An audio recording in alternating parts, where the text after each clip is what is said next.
அத்தனை செல்வமும் உன்னிடத்தில் நான் பிச்சைக்கு செல்வது இவ்விடத்தில் வெறும் பாத்திரம் உள்ளது என்னிடத்தில் அதன் சூத்திரமோ அது உன்னிடத்தில்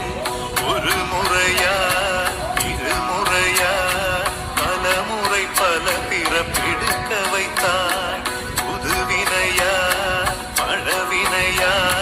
கணம் கணம் தினம் என்னை துடிக்க வைத்தாய் பொருளுக்கு அலைந்திடும் பொருளற்ற வாழ்க்கையும்